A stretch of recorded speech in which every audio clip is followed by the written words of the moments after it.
المكتب التعاوني للدعوة والإرشاد وتوعية الجاليات بالأحساء.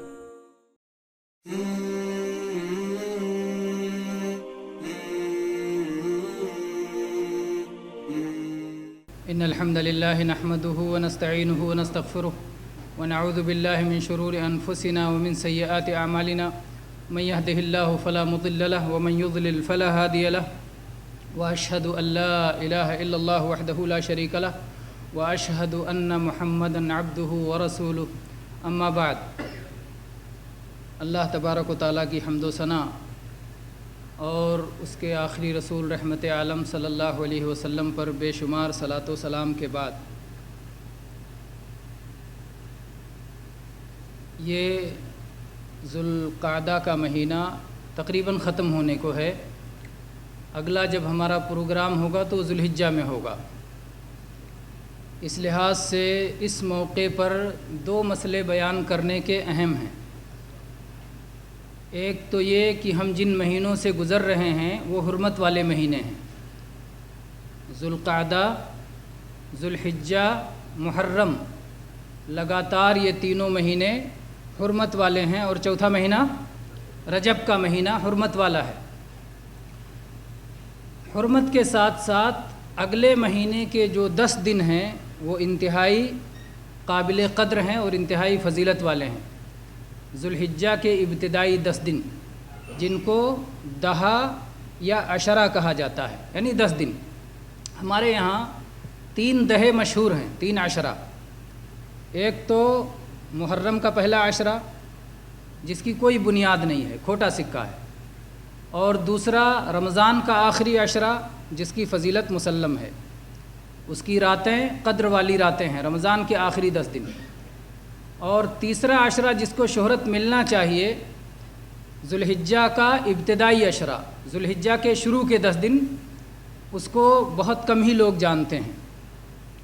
جبکہ ذوالحجہ کے ابتدائی 10 دن وہ اہم دن ہیں جن کی اللہ تبارک و تعالیٰ نے قرآن پاک میں قسم کھائی ہے.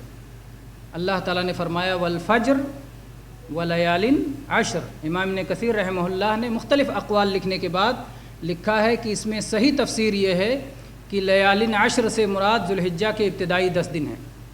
امام ابن تیمیہ رحمہ اللہ فرماتے ہیں کہ راتوں میں رمضان کی آخری 10 راتیں سب سے اہم ہیں اور دنوں میں ذوالحجہ کے ابتدائی 10 دن سب سے اہم ہیں، سب سے فضیلت والے ہیں. اور جناب محمد رسول اللہ صلی اللہ علیہ وسلم کی حدیث جو صحیح بخاری میں اور حدیث کی دوسری کتابوں میں موجود ہے، آپ صلی اللہ علیہ وسلم نے فرمایا ما من ایام العمل الصالح فیہن احب الی اللہ عز وجل من هذه الایام، یعنی العشر، کہ سال میں کوئی ایسا دن نہیں ہے کہ جس میں کوئی بھی نیک عمل کرنا اللہ تبارک و تعالیٰ کو بہت زیادہ محبوب ہو جتنا ان 10 دنوں میں محبوب ہے. تو ذوالحجہ کے ابتدائی 10 دنوں میں جو بھی نیکی کی جاتی ہے وہ انتہائی محبوب ہے، اللہ کے ہاں بہت پسندیدہ ہے. سال کے بقیہ دنوں کی بڑی سے بڑی نیکی اس کا مقابلہ نہیں کر سکتی. سال کے بقیہ دنوں میں حالانکہ بڑی بڑی نیکیاں ہیں. صحابہ کرام کو بھی تعجب ہوا، انہوں نے پوچھا اے اللہ کے نبی ولل جہاد فی سبیل اللہ، سال کے بقیہ دنوں میں اگر جہاد فی سبیل اللہ کیا جائے جس میں آدمی کی جان بھی چلی جاتی ہے، مال بھی ختم ہو جاتا ہے، تو جان و مال کی ساری قربانی دینے کے باوجود بھی آدمی ذوالحجہ کے 10 دنوں کی نیکی کی برابری نہیں کر سکتا. اللہ کے نبی صلی اللہ علیہ وسلم نے فرمایا ولل جہاد فی سبیل اللہ الا رجل خرج بنفسه وماله ولم یرجع من ذلك بشیء. آپ نے فرمایا اللہ کی راہ میں جہاد بھی نہیں ان 10 دنوں کی نیکی کی برابری کر سکتا ہے سوائے اس آدمی کے جو اپنا مال لے کر، اپنی جان لے کر نکل جائے اور کچھ بھی لے کے واپس نہ ہو.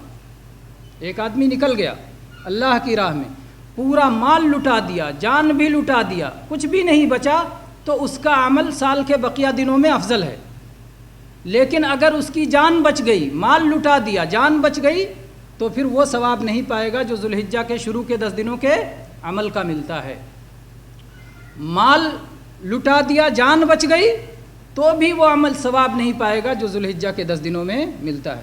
ذوالحجہ کے 10 دن وہ اہم دن ہیں کہ اس میں ساری نیکیاں اکٹھا ہو جاتی ہیں، کوئی نیکی ان 10 دنوں سے خالی نہیں ہے۔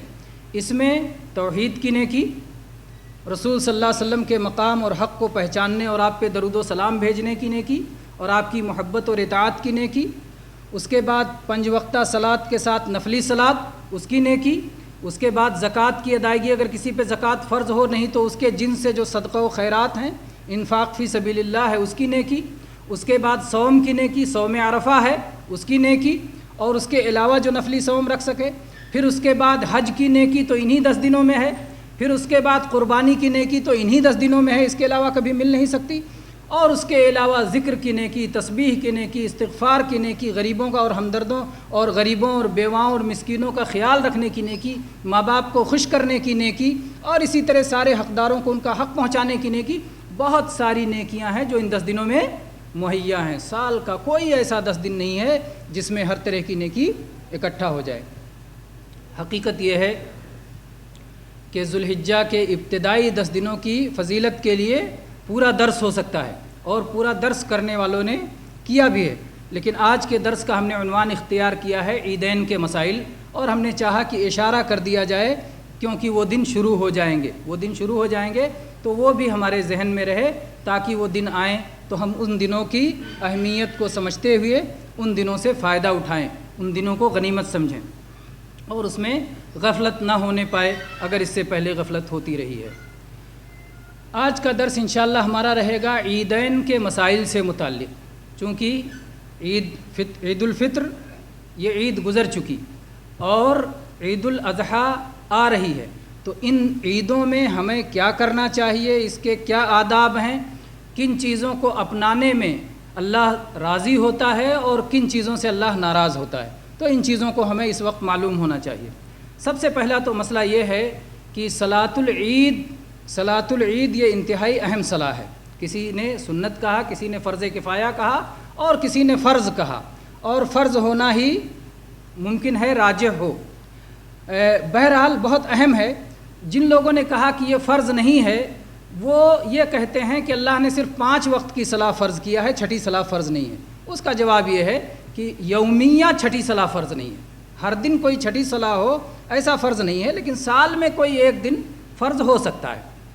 بہرحال اللہ کے نبی کریم صلی اللہ علیہ وسلم نے صلاۃ عید کو اس قدر اہمیت دی کہ آپ نے عورتوں کو بھی حکم دیا، بچوں کو بھی حکم دیا کہ سب کے سب عیدگاہ کے لیے نکلیں، سب جائیں عیدگاہ، اور وہاں حیض والی عورتیں بھی جو ناپاک ہوتی ہیں وہ عورتیں بھی عیدگاہ آئیں۔ یہ اور بات ہے کہ وہ صلاۃ میں شامل نہیں ہوں گی، ناپاکی کی حالت میں صلاۃ نہیں پڑھنا ہے، لیکن مسلمانوں کی دعا میں شامل ہوں گی، اس برکت والے پروگرام میں اور اس برکت والے خیر میں، اجتماع میں، اکٹھا ہونے میں، اس مجلس میں جو خیر کی مجلس ہے اس میں شریک ہوں گی عورتیں بھی۔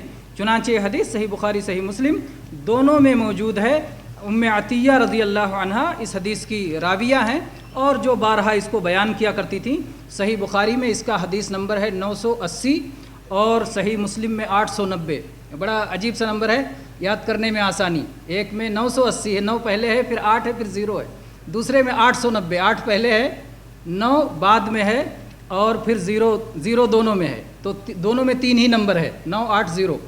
980 یہ بخاری میں ہے کیونکہ بخاری کا درجہ بڑا ہے تو اس میں 9 سے شروع ہوتا ہے، اور مسلم کا نمبر 890 ہے کیونکہ مسلم دوسرے نمبر پہ ہے تو 8 بھی 9 کے پیچھے ہے، تو آسان ہے نمبر یاد رکھنا۔ بہت سارے لوگ نمبروں کو یاد کرنے میں بڑی دلچسپی رکھتے ہیں، اس لیے میں نے یہ دلچسپ جو ہے لنک اور رابط بھی بتا دیا کہ یاد رہنا آسان ہو جائے۔ تو بہرحال عورتوں کے عیدگاہ جانے سے متعلق یہ حدیث جو صحیح بخاری اور صحیح مسلم میں موجود ہے، اسی سے اہل علم نے فرضیت ثابت کیا ہے صلاۃ العید کی، کہ اللہ کے نبی صلی اللہ علیہ وسلم نے جب عورتوں کا نکلنا فرض کیا تو اس عمل کے لیے کیسے نکلنا فرض کیا جائے گا جو اصلاً فرض ہی نہ ہو۔ اس کا مطلب عید بھی فرض ہے اور عید کے لیے عورتوں کا نکلنا بھی ضروری ہے۔ جب آپ سے پوچھا گیا کہ اللہ کے نبی صلی اللہ علیہ وسلم ہو سکتا ہے کوئی عورت ایسی ہو جس کے پاس پردہ کے لیے کچھ نہ ہو، تو آپ نے کہا کہ اپنی سہیلی سے ادھار لے لے، اپنی اس کی کوئی بہن اسے پہنا دے عید کے دن، لِتُلْبِسُهَا أُخْتُهَا مِنْ جِلْبَابِهَا، کوئی اپنا پردہ اسے دے دے، اسے ادھار دے دے، لیکن نکلے ضرور۔ دیکھیے کتنی اہمیت دی گئی صلاۃ العید کو۔ اب اس کے دیکھتے ہیں کہ اس کے آداب کیا ہیں۔ صلاۃ العید کے آداب کیا ہیں؟ سب سے پہلا ادب تو یہ ہے کہ اس دن خوبصورتی اختیار کی جائے، زیب و زینت اختیار کیا جائے، غسل کیا جائے، اچھے سے اچھا خوشبو استعمال کیا جائے، بہترین سے بہترین لباس استعمال کیا جائے۔ دلیل کیا ہے؟ دلیل کیا ہے کہ یہ سب کیا جائے؟ اس سلسلے میں عبداللہ ابن عمر رضی اللہ عنہ کی حدیث ہے، جو کہ مصنف ابن ابی شیبہ میں جلد 2 صفحہ 181 نمبر پہ ہے۔ کہتے ہیں کہ عید والے دن عبداللہ ابن عمر رضی اللہ عنہ کے بارے میں یہ بات یاد رکھیں کہ یہ اتباع سنت کے بڑے حریص صحابی تھے۔ نبی کریم صلی اللہ علیہ وسلم کی ایک ایک سنت تلاش کر کے اس کی اتباع کیا کرتے تھے۔ تو یہ صحابی عبداللہ ابن عمر رضی اللہ عنہ عید والے دن امام کے ساتھ فجر میں حاضر ہوتے تھے، فجر پڑھتے تھے امام کے ساتھ، اور اس کے بعد اپنے گھر واپس جا کر کے غسل کرتے تھے جیسے جنابت کا غسل کیا جاتا ہے، یعنی بھرپور غسل جس میں پہلے وضو ہوتا ہے پھر بعد میں غسل ہوتا ہے، پوری طرح سے غسل کرتے تھے، اور اس کے بعد اپنا بہترین سے بہترین لباس پہنتے تھے، اور جو سب سے عمدہ خوشبو ان کے پاس میسر ہوتی تھی اس خوشبو کو لگاتے تھے، اور اس کے بعد میں عیدگاہ جاتے تھے۔ یہ روایت ہے۔ تو عبداللہ ابن عمر رضی اللہ عنہ نبی کریم صلی اللہ علیہ وسلم سے ہی ان چیزوں کو انہوں نے ظاہر بات ہے کہ سیکھا ہوگا۔ اس کے علاوہ آپ وہ حدیث بھی دیکھیں جو امام بخاری رحمہ اللہ نے ذکر کیا ہے عمر رضی اللہ عنہ سے۔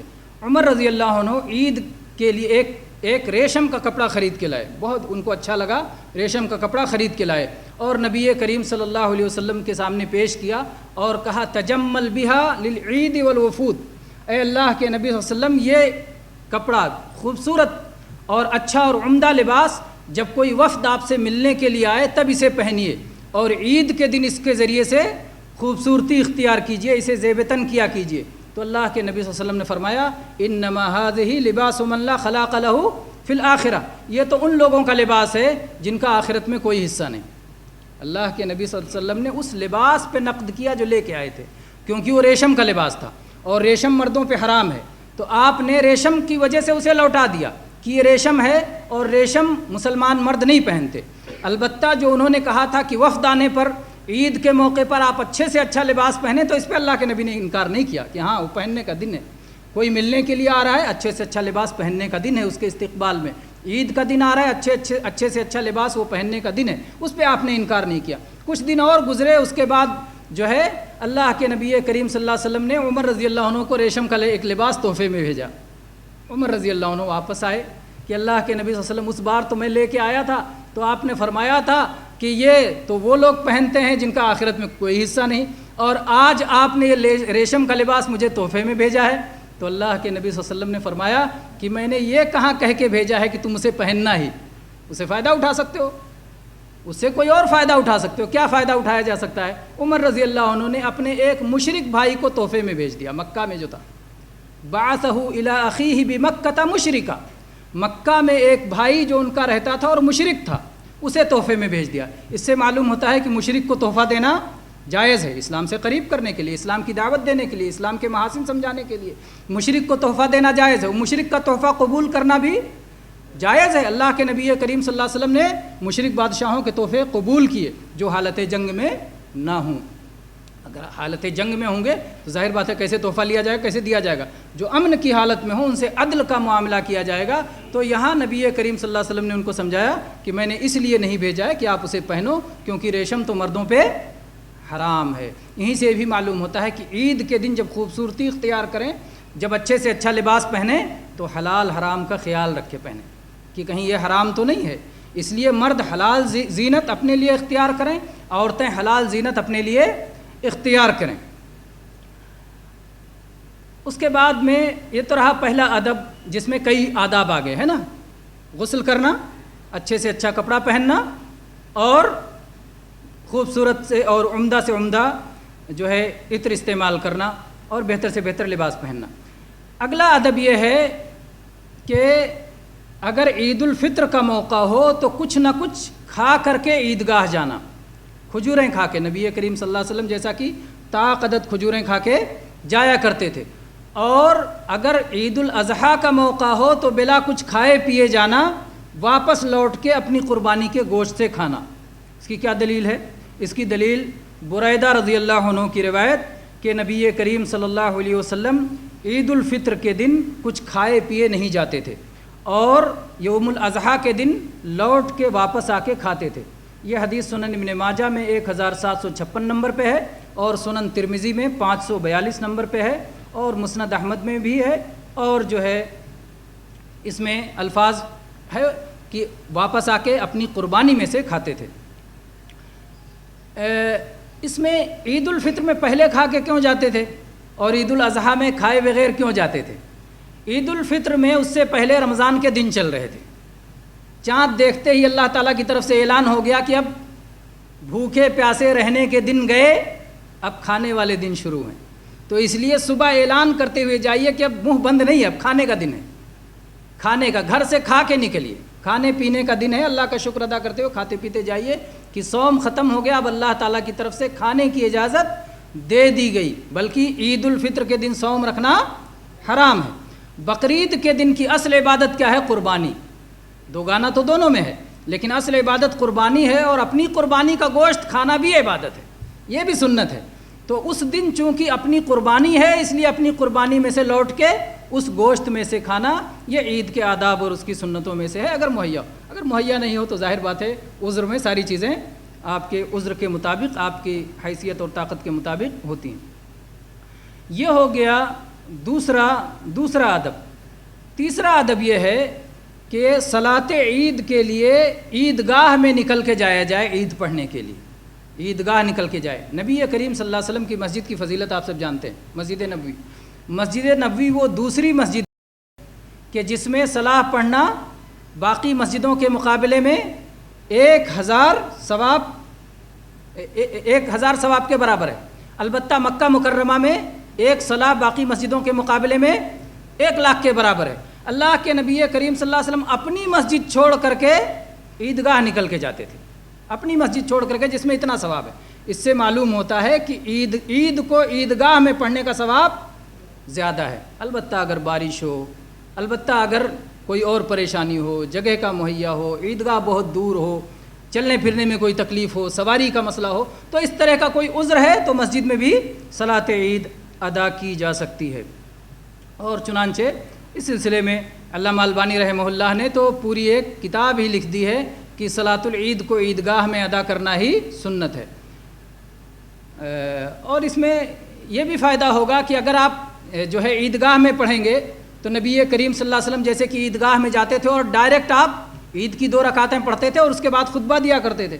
عید میں اگر آپ مسجد میں پڑھیں گے تو آدمی سوچے گا عید سے پہلے مسجد میں پڑھ رہا ہوں تو مسجد کی تحیۃ المسجد بھی اس میں سوچے گا پڑھا جائے کہ نہ پڑھا جائے، یہ ایک مسئلہ بھی آ جائے گا، اور جو ہے اور بھی مسائل اس میں آئیں گے۔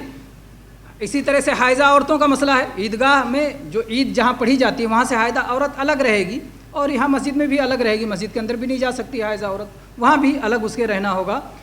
بہرحال تو عیدگاہ جانا چاہیے، اور جس قدر دور جائیں گے اور جس قدر زیادہ لوگ اکٹھا ہوں گے اسی قدر اسلام کا شعار ظاہر ہوگا، مسلمانوں کی طاقت ظاہر ہوگی، تکبیر پکارتے ہوئے جائیں گے، اللہ کی بڑائی کا اعلان ہوگا، تو یہ اس کے آداب میں سے ہے۔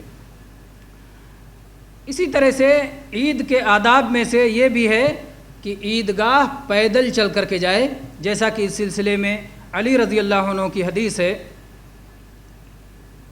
سنن ترمذی میں 530 نمبر پہ علی رضی اللہ عنہ کہتے ہیں من السنہ ان یخرج الی العید ماشیا، سنت یہ ہے کہ عید کے دن پیدل چل کے جایا جائے۔ عید کے لیے کب نکلیں گے؟ یہ بعض علماء نے اس کی بحث کی ہے کہ فجر پڑھ کے فوراً نکل جائیں، گھر سے نکلیں فجر پڑھیں، فجر پڑھ کے ہی نکل جائیں، یا فجر پڑھ کے پھر گھر واپس جا سکتے ہیں۔ بہرحال سب کے اپنے اپنے حالات ہوتے ہیں، اپنے اپنے حالات ہوتے ہیں۔ ابھی عبداللہ ابن عمر رضی اللہ عنہ کی حدیث آپ لوگوں نے سنی، اس میں کیا تھا کہ انہوں نے فجر پڑھی مسجد میں، پھر واپس گھر پہ گئے، پھر غسل کیا اور پھر جو ہے عیدگاہ کے لیے نکلے۔ اور ایک اور حدیث ہے جو کہ یزید ابن ابی عبید بیان کرتے ہیں، کہتے ہیں کہ میں نے سلمہ ابن اکوع رضی اللہ عنہ کے ساتھ نبی کریم صلی اللہ علیہ وسلم کی مسجد میں صلاۃ صبح پڑھی، یعنی صلاۃ فجر پڑھی، اور پھر ان کے ساتھ ہی ہم عیدگاہ نکل گئے۔ تو بعض صحابہ فجر پڑھ کے عیدگاہ نکل جاتے تھے، بعض اس کے بعد جیسے حالات ہوں، اس میں کوئی مسئلہ نہیں ہے۔ البتہ جو ہے جتنا جلدی عیدگاہ پہنچیں گے، امام سے پہلے پہنچ جائیں گے، اگر آپ وقت سے پہلے پہنچ جائیں گے، زیادہ تکبیر پکاریں گے، خیر اور نیکی میں بڑھ چڑھ کر کے حصہ لینے والے رہیں گے۔ سبقت الی الخیر، نیکی میں آگے بڑھ چڑھ کے حصہ لینا یہ ثواب کا کام ہے۔ تو آپ عیدگاہ پہلے پہنچ گئے تو گویا آپ نے پہلے ثواب کا۔ ابھی کیا ہوتا ہے کہ لوگ اپنے ساتھ میں اپنی جا صلاح، جا نماز کیا بولتے ہیں، سجادہ لے کے چلتے ہیں کہ شاید عیدگاہ میں، مسجد میں جہاں بھی پڑھیں گے جگہ ملے گی نہیں، پہلے سے سوچ کے چلتے ہیں کیونکہ دیر سے چلتے ہیں۔ تو یہ ہونا نہیں چاہیے، ہونا یہ چاہیے کہ پہلے سے اور جلدی سے نکلا جائے۔ عورتوں اور بچوں کو بھی عیدگاہ جانا چاہیے، اس کا بیان جو ہے عورتوں کا بیان ہو گیا، بچوں کا باقی ہے۔ عورتوں کا بیان ام عطیہ رضی اللہ عنہ کی حدیث 980 اور 890 بخاری اور مسلم میں۔ اور جو ہے بچے بھی جاتے تھے عیدگاہ، اس کی بھی دلیل یہ عبداللہ ابن عباس رضی اللہ عنہ کی حدیث ہے۔ عبداللہ ابن عباس رضی اللہ عنہ کے بارے میں جانتے ہیں کہ نبی کریم صلی اللہ علیہ وسلم کی وفات ہو گئی اور وہ 12-13 سال کے بچے تھے، اور ان سے پوچھا گیا کیا آپ نبی کریم صلی اللہ علیہ وسلم کے ساتھ کبھی عید پڑھے ہیں، کبھی آپ عید میں حاضر ہوئے؟ انہوں نے کہا لولا مکانی من الصغر ما شہدتہ، لولا مکانی من الصغر ما شہدتہ، اگر میں چھوٹا بچہ نہ ہوتا تو میں حاضر نہ ہوتا۔ یہ تو الٹی بات لگ رہی ہے نا کہ بھئی بڑے تو حاضر ہی ہوں گے، چھوٹا ہوتا تو شاید نہ پہنچتا، لیکن چھوٹا نہ ہوتا تو حاضر نہ ہوتا، کیوں ایسا؟ اصل میں امام بخاری رحمہ اللہ نے جہاں اس حدیث کو ذکر کیا ہے وہ پوری روایت نہیں ذکر کیا پوری تفصیل کے ساتھ، یا وہ اس طرح مسئلہ ہے کہ عبداللہ ابن عباس رضی اللہ عنہ بیان کرتے ہیں کہ میں نبی کریم صلی اللہ علیہ وسلم کے ساتھ عیدگاہ میں حاضر ہوا، آپ کا خطبہ سنا، اس کے بعد نبی کریم صلی اللہ علیہ وسلم عورتوں میں گئے، آپ کے ساتھ ساتھ آپ کے خادم خاص انس رضی اللہ عنہ بھی تھے، اور اس کے بعد آپ نے ان کو واعظ و نصیحت فرمائی اور انہیں صدقہ دینے کا حکم دیا۔ عورتیں اپنی کان سے بالی نکال کر کے، کوئی عورت اور کوئی اپنا زیور صدقے میں نکال کے دے رہی تھی۔ اگر میں چھوٹا بچہ نہ ہوتا تو میں نہ گیا ہوتا۔ کہاں نہ گیا ہوتا؟ عورتوں میں چھوٹے بچے تھے اس لیے بھی پہنچ گئے، ورنہ عورتوں میں بڑوں کو جانے کی اجازت کہاں سے ہوگی؟ عورتوں کا مصلی الگ ہے، مردوں کا مصلی الگ ہے، عیدگاہ میں رہیں گی عورتیں الگ رہیں گی، مرد الگ رہیں گے۔ تو یہ رہا کہ عورتیں اور بچے بھی جائیں گے عیدگاہ میں۔ اس کا حدیث میں نے بتایا کہ یہ کہاں پر ہے، عبداللہ ابن عباس رضی اللہ عنہ کی حدیث، یہ ہے صحیح بخاری میں 977 نمبر پہ، اور سنن ابی داؤد میں 1146 نمبر پہ، اور ایسے ہی صحیح مسلم میں 884 نمبر پہ، اور حدیث کی کتاب میں موجود ہے۔ تو بہرحال عیدگاہ میں عورتوں اور بچوں کو بھی لے جانا چاہیے۔ بہت ساری جگہوں پر تو یہ پتہ ہی نہیں چلتا کہ عورتوں کے لیے بھی عید ہے۔ بہت سارے گاؤں میں، بہت سارے شہروں میں لوگ خالی مرد پڑھ لیتے ہیں اور عورتیں بیچاری گھر میں تڑپتی رہتی ہیں، ان کو ان کا حق نہیں دیا جاتا، اور کہتی ہیں عیدگاہ میں عورتوں کا جانا فتنہ ہے، بازار میں جائیں فتنہ نہیں ہے، اسپتال میں جائیں فتنہ نہیں ہے، اور اسکولوں میں جائیں، کالجوں میں جائیں فتنہ نہیں ہے، اور دنیا کی جگہ جگہ جہاں چاہیں جائیں فتنہ نہیں ہے، سارا فتنہ عیدگاہ میں ہے، سارا فتنہ مسجدوں میں ہے۔ یہ عجیب و غریب چیز ہے جس کے بارے میں اللہ کے نبی صلی اللہ علیہ وسلم کا حکم ہے۔ ام عطیہ رضی اللہ عنہ جس حدیث کو قسم کھا کے بیان کرتی تھی، اور کچھ لوگوں نے جب ان سے تعجب سے پوچھا، وہ کیا کہتی تھی ام عطیہ رضی اللہ عنہ، حیض والی عورت بھی جائے، تو لوگوں کو بہت تعجب ہوتا تھا کہ عیدگاہ میں عید پڑھنے جانا ہے، حیض والی عورت کا وہاں کیا کام، ناپاک عورت کیوں جائے گی؟ تو ام عطیہ رضی اللہ عنہ اس کو سمجھانے کے لیے جواب دیتی تھی، کیا حیض والی عورت منی نہیں جاتی؟ منی عبادت کرنے کے لیے جاتے ہیں نا۔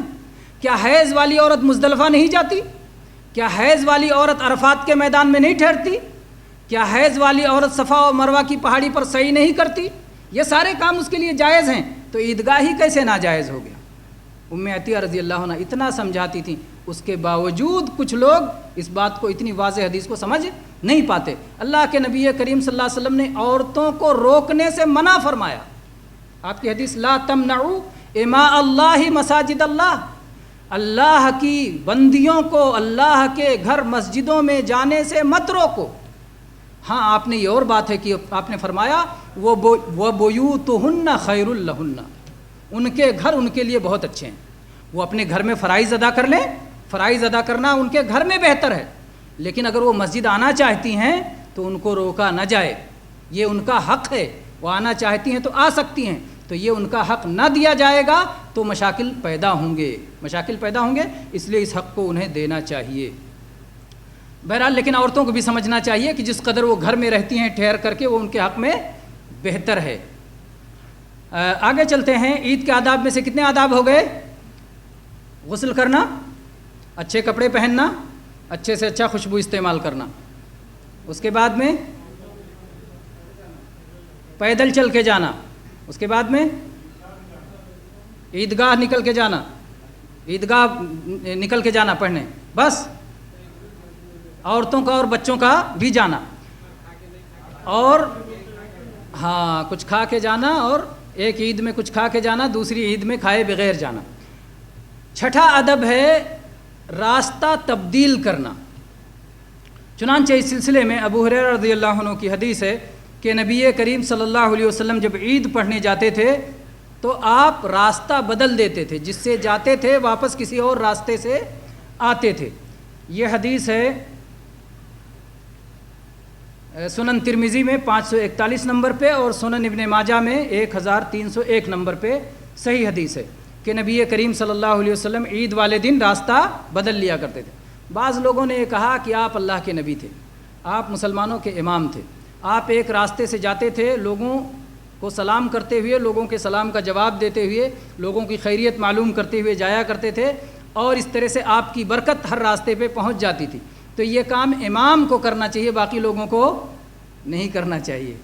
لیکن صحیح بات یہ ہے کہ یہ ساری حکمتیں تو تھیں ہی، اس کے علاوہ بھی بہت ساری حکمتیں تھیں، وہ جو حکمتیں، ظاہر بات ہے کہ ہمارے دین کا کوئی بھی کام حکمت سے خالی نہیں ہے، چاہے ہمیں سمجھ میں آئے چاہے نہ آئے۔ جب آپ ایک رستے سے جائیں گے اور تکبیر پکارتے ہوئے جائیں گے، اللہ کی بڑائی کا اعلان ہوگا چاروں طرف، امام جائے گا چاہے غیر امام جائے، چاہے عام آدمی جائے، جو بھی جائے گا تکبیر پکارتے ہوئے جائے گا، تو اللہ کی بڑائی اور کبریائی کا ہر طرف اعلان ہوگا۔ جو جس زمین سے گزرے گا، جو کنکر اور پتھر اور شجر اور حجر اور درخت اور پودے جو بھی اس راستے میں رہیں گے، سب قیامت کے دن آپ کے لیے گواہ بنیں گے کہ یا اللہ یہ وہ بندہ تھا جو تیری کبریائی کا بڑائی کا اعلان کیا کرتا تھا، لوگوں کو بتا کے کہتا تھا اللہ اکبر اللہ اکبر، اللہ سب سے بڑا ہے، اللہ سب سے بڑا ہے۔ تو وہ حکمتیں تو ہیں ہی، اس کے علاوہ بہت ساری حکمتیں ہیں جو اس میں موجود ہیں، اس لیے ایک راستے سے جانا چاہیے اور دوسرے راستے سے آنا چاہیے، یہ سب کے لیے حکم ہے۔ ہاں اگر کوئی ایسی دلیل آ جائے جس میں پتہ چلے کہ نبی صلی اللہ علیہ وسلم کے ساتھ خاص ہے تو اس کو مان لیا جائے گا، لیکن ایسی کوئی، اصل یہ ہے کہ اللہ کے نبی نمونہ ہے ہر مسئلے میں، اصل یہ ہے کہ ہر مسئلے میں اللہ کے نبی ہمارے لیے اسوہ اور نمونہ ہے، جب تک کہ خصوصیت کی دلیل نہ ہو جائے۔ اور چنانچہ آپ دیکھیں کہ اللہ کے نبی صلی اللہ علیہ وسلم نے جب ایک بار آپ صلاۃ جنازہ پڑھا رہے تھے تو آپ نے جنازہ پڑھاتے ہیں کہ اندر ہی اپنا جوتا اتار دیا، صحابہ کرام نے بھی اپنے جوتے اتار دیے۔ بعد میں اللہ کے نبی صلی اللہ علیہ وسلم نے پلٹ کے پوچھا، جب سلام پھیر دیا تو پوچھا کہ تم لوگوں نے اپنے جوتے کیوں اتار دیے؟ کہا کہ اللہ کے نبی صلی اللہ علیہ وسلم ہم نے آپ کو اتارتے دیکھا، ہم نے اتار لیا۔ اللہ کے نبی صلی اللہ علیہ وسلم نے اس پر کوئی سرزنش نہیں کی کہ تم نے میری اتباع کی، پیروی کی، آپ نے اس پر کوئی سرزنش نہیں کی، البتہ آپ نے وجہ بتائی کہ میں نے کیوں اتارا۔ آپ نے بتایا کہ میں نے اس لیے اتارا کہ جبریل علیہ السلام نے مجھے خبر دی کہ میرے جوتوں میں گندگی لگی ہوئی ہے، اس لیے میں نے اتار دیا۔ گویا آپ نے امت کو تعلیم دی کہ اگر جوتوں میں گندگی نہ لگی ہو تو جوتے پہنے پڑھ لیا کرو، جوتے اتارنے کی ضرورت نہیں ہے۔ تو اس سے بھی معلوم ہوا کہ اصل ہے اسوہ، نبی کریم صلی اللہ علیہ وسلم کا ہر عمل ہمارے لیے اسوہ اور نمونہ ہے، اور ہمیں آپ کی اتباع کرنی چاہیے جب تک کہ آپ کی خصوصیت ثابت نہ ہو جائے۔ آگے بڑھتے ہیں، اس کے بعد میں یہ رہے کچھ آداب۔ اب دیکھتے ہیں کہ عید کا وقت کب ہے۔ عید کا وقت ہے جب سے نفل کی اجازت ہو جاتی ہے، سورج نکلنے کے بعد سے نفل کی جب سے اجازت ہو جاتی ہے، صلاۃ الضحیٰ پڑھنے کی، چاشت کی صلاح پڑھنے کی جب اجازت ہو جاتی ہے تبھی سے عید پڑھنے کی وہی وقت ہے، اور یہ وقت آخر ہے ظہر تک، اس وقت سے، یعنی جو گویا صلاۃ الضحیٰ کا وقت ہے وہی آپ کی عید کا وقت ہے، عید کا وقت ہے۔ اگر عید کی اطلاع پہنچنے میں تاخیر ہو جائے، ظہر کے بعد اطلاع ملے تو اگلے دن عید پڑھیں گے، اسی وجہ سے کیونکہ عید کا وقت نکل گیا۔ اور چنانچہ اس سلسلے میں عبداللہ ابن بسر رضی اللہ عنہ کی حدیث ہے جو کہ سنن نبی داؤد میں 1135 نمبر پر اور سنن ابن ماجہ میں 1317 نمبر پر موجود ہے. کہتے ہیں کہ ایک بار وہ عید الفطر یا عید الاضحیٰ کا موقع تھا، اس میں آپ نکلے اور امام کچھ دیر سے پہنچے. تو انہوں نے کہا کہ امام کیوں دیر سے پہنچ رہے ہیں جبکہ اس وقت ہم تو نبی کریم صلی اللہ علیہ وسلم کے زمانے میں پڑھ کے فارغ ہو جاتے تھے.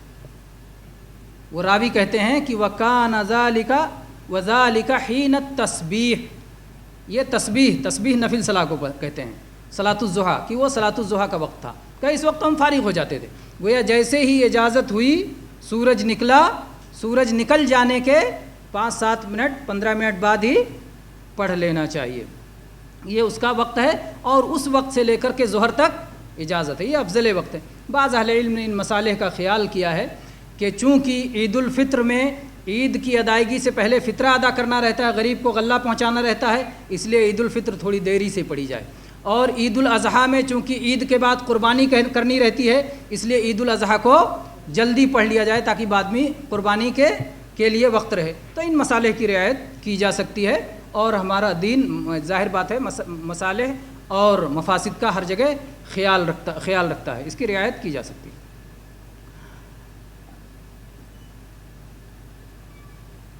عید کے لیے اذان اور اقامت نہیں کہی جائے گی، اذان اور اقامت عید کے لیے نہیں ہوگی. جیسے بہت ساری صلاتیں ہیں جس میں اذان اور اقامت نہیں ہے، اسی طرح عید کی بھی نہیں. بہت سارے لوگ کہتے ہیں کہ جب پیدا ہوتے ہیں تو بچے کے کان میں اذان دی جاتی ہے، وہ جنازے کی اذان ہوتی ہے، کیونکہ جنازے میں اذان نہیں ہے. اگر اس طرح ڈھونڈنے نکلیں گے ہر ایک صلاح کی اذان کہاں ڈھونڈیں گے؟ عید کی اذان کہاں ڈھونڈیں گے؟ اور تراویح کی تہجد کی اذان کہاں ڈھونڈیں گے؟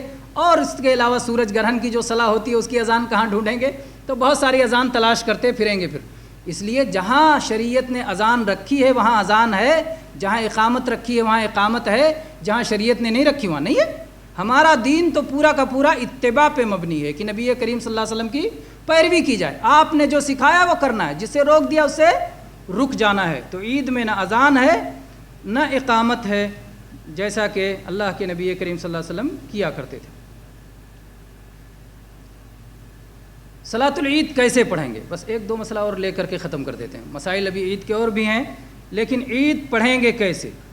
عید اس طرح پڑھیں گے کہ پہلی رکعت، عید کی 2 رکعتیں پڑھیں گے. عید کی 2 رکعتیں پڑھیں گے. پہلی رکعت میں اللہ اکبر، جس کو کہتے ہیں تکبیر تحریمہ یا تکبیر افتتاح، تکبیر افتتاح کے بعد 7 تکبیریں اور کہیں گے زائد. 7 تکبیریں نا، 7 تکبیریں. تو کتنی شروع میں کتنی تکبیر ہو گئی؟ 8 تکبیریں. پہلی ہو گئی تکبیر افتتاح اور اس کے بعد 7 تکبیریں اور. ان تکبیروں کے درمیان سبحان اللہ، الحمدللہ، اللہ اکبر جو چاہیں پڑھیں اور نہ پڑھیں تو کوئی بات نہیں، کچھ بھی نہ پڑھیں، چاہے کچھ پڑھیں چاہے کچھ نہ پڑھیں، کوئی مسئلہ نہیں.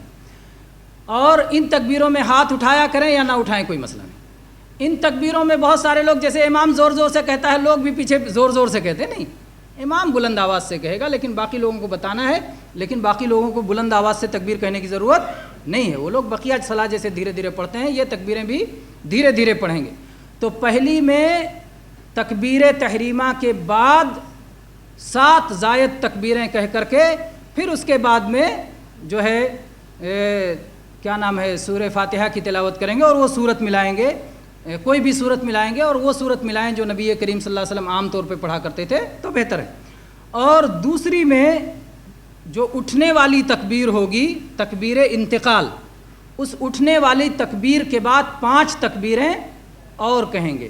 تو اس طرح سے تکبیریں کہنے کے بعد کہیں گے. یہ زائد تکبیریں ہیں اور یہی صحابہ و تابعین اور ائمہ دین میں اکثر اہل علم کا یہی خیال ہے. اور اس سلسلے میں عائشہ رضی اللہ عنہ کی حدیث ہے جو سنن ابی داؤد میں 1150 نمبر پہ ہے، سنن ابن ماجہ میں 1280 نمبر پر موجود ہے اور سند اس کی صحیح ہے. تو یہ رہا کہ عید کیسے پڑھیں گے. اور ظاہر بات ہے بلند آواز سے تلاوت ہوگی، جہری تلاوت ہوگی. اور صحابہ نے بیان بھی کیا کہ اللہ کے نبی صلی اللہ علیہ وسلم کون سی صورت پڑھتے تھے، آپ لوگوں کی معلوم ہوگا، سورہ اعلیٰ اور سورہ غاشیہ.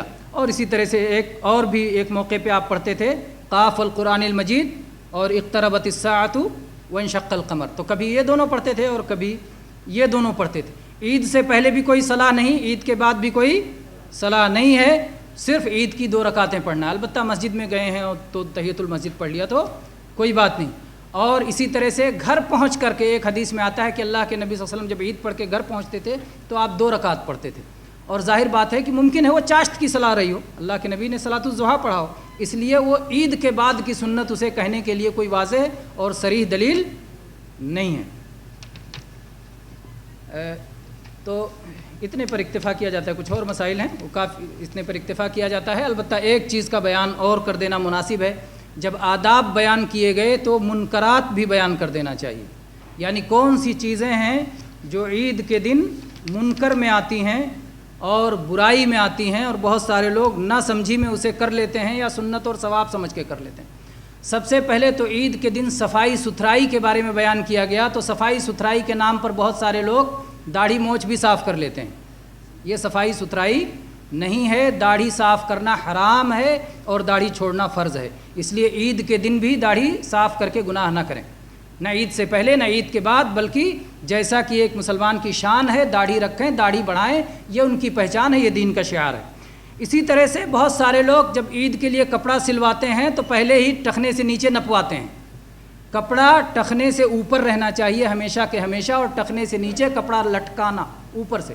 بعض لوگ کہتے ہیں ٹخنا ڈھکا رہنا چاہیے. ٹخنا ڈھکے رہنے کی بات نہیں ہے, آپ موزہ سے ٹخنا بند کر لو. آپ ٹخنا بند کرنے میں مسئلہ نہیں ہے, اوپر سے جو کپڑا لٹک رہا ہے وہ کپڑا ٹخنے سے نیچے لٹکنا نہیں چاہیے. اس کو کہتے ہیں عربی میں اسبال. کوئی بھی کپڑا ہو, چاہے توپ ہو, چاہے لنگی ہو, چاہے پیجامہ ہو, چاہے پینٹ ہو, چاہے یہ بشت ہو, کوئی بھی چیز ہو, ٹخنے سے نیچے اسے لٹکنا نہیں ہے, ٹخنے سے اوپر ہونا چاہیے. کیونکہ اس میں خاص وعید آئی ہے, ما اسفل من الکعبین من الازار ففی النار. ٹخنے سے نیچے جو کپڑا ہوگا وہ جہنم میں جائے گا. تو کپڑا اکیلے جہنم میں جائے گا کہ کپڑے والا بھی جائے گا؟ بہت خطرناک گناہ ہے, گناہ کبیرہ ہے. تو یہ گناہ بھی بہت سارے لوگ کرتے ہیں عید کے دن, جو نہیں ہونا چاہیے. بہت سارے لوگ عید کے دن یہ سمجھتے ہیں کہ آج قبر کی زیارت کرنا چاہیے اور مردوں کو بھی جا کے عید کی مبارکبادی پہنچا کے آتے ہیں. حالانکہ قبر اس لیے آدمی قبرستان جاتا ہے تاکہ موت کو یاد کرے.